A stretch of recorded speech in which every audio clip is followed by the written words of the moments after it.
बच्चे गुम्बद पर चढ़ गए हैं। कल्याण सिंह जी ने कहा चढ़ नहीं गए हैं, तोड़ने भी लगे हैं। लेकिन गृह मंत्री जी नोट कर लीजिए, कल्याण सिंह राम भक्तों पर गोलियां नहीं चलाएंगे, नहीं चलाएंगे, नहीं चलाएंगे। कुर्सी छोड़ सकते हैं।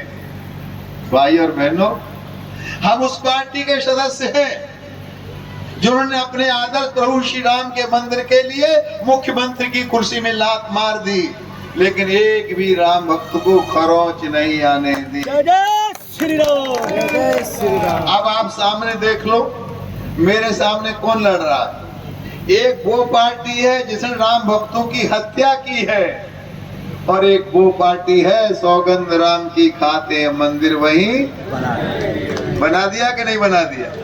विश्व का सबसे विशालता, मुझे उत्तर देना, अगर मोदी योगी न होते तो क्या मंदिर बन जाता? नहीं बनता ना।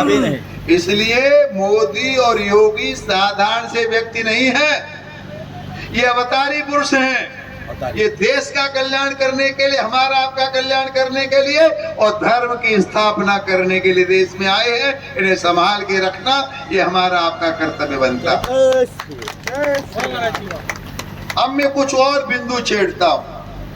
इस देश में जब आजादी की लड़ाई लड़ी गई थी, हिंदू मुसलमान दोनों प्रेम से आजादी की लड़ाई लड़े थे। कोई लड़ाई नहीं, कोई झगड़ा नहीं। लेकिन देश आजाद हुआ तो दो व्यक्तियों ने हिंदू मुसलमान के बीच में खाई खड़ी की, देश का बंटवारा कराया। एक का नाम था अली मोहम्मद जिन्ना, जो कैंसर के मरीज थे, 60 साल जीने वाले थे, और दूसरे थे पंडित जवाहरलाल नेहरू। अली मोहम्मद जिन्ना का कहना था, भैया मैं मरने वाला हूँ, मुझे प्रधानमंत्री बन जाने दो। बन जाने देते क्या बनता बिगड़ता, मेरा देश नहीं बढ़ता, लाखों हिंदुओं का कत्ल नहीं होता अगर मेरा देश नहीं बढ़ता। तो लाखों हिंदुओं के कत्ल का जिम्मेदार अगर कोई है तो कांग्रेस है और पंडित जवाहरलाल नेहरू हैं। इनकी कुर्सी की हवस ने देश बंटवा दिया, और 65 साल तक तुष्टीकरण के आधार पर राजनीति करते रहे। कुछ मुस्लिम बहन और भाई हो तो मेरी बात को गंभीरता से सुने।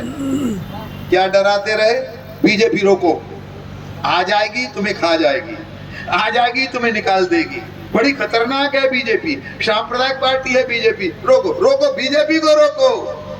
और बेचारा सीधा साधा मुसलमान इनके बहकावे में आता रहा। कभी कांग्रेस ने, मुलायम सिंह ने, सपा ने, बसपा ने ये नहीं बताया कि ये बीजेपी वाले तो लहसुन प्याज भी नहीं खाते, तो मुसलमान को कैसे खाएंगे। साक्षी महाराज तो चाय भी नहीं पीते, लहसुन भी नहीं खाते, प्याज भी नहीं खाते, लेकिन ये 65 साल तक बहकाते रहे। अब मैं आपके 10 सालों पर आता हूं। जब से मोदी जी देश के प्रधानमंत्री बने हैं, दंगे के नाम पर किसी हिंदू या मुसलमान के खून की कोई एक बूंद जमीन पर गिरी क्या? बोलो ना, दंगा रह देश हो गया। कोई दंगा करने वाला नहीं है, न हिंदू का न मुसलमान का। मोदी ने कहा सबका साथ, सबका विकास, सबका विश्वास। आप सुन रहे हैं कि नहीं? सबका साथ, सबका विकास, सबका विश्वास, सबका प्रयास।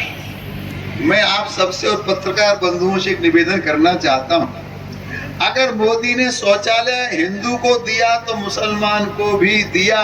बजाओ ताली। दिया कि नहीं दिया? बोलो। मुसलमान भाई बहन भी हाँ ना करते चले, न दिया हो तो हमें बताएं, हम दिलाएंगे। तो दिया हो तो हाँ करो।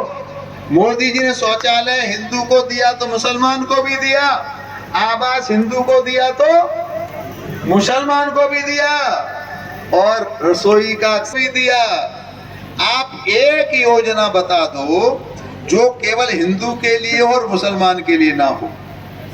मोदी जी ने सबका साथ, सबका विकास, सबका विश्वास, सबका प्रयास, ये करके सबके दिल में मोदी बैठे। अच्छा बताओ, मुसलमानों की चाहे किसी की बेटी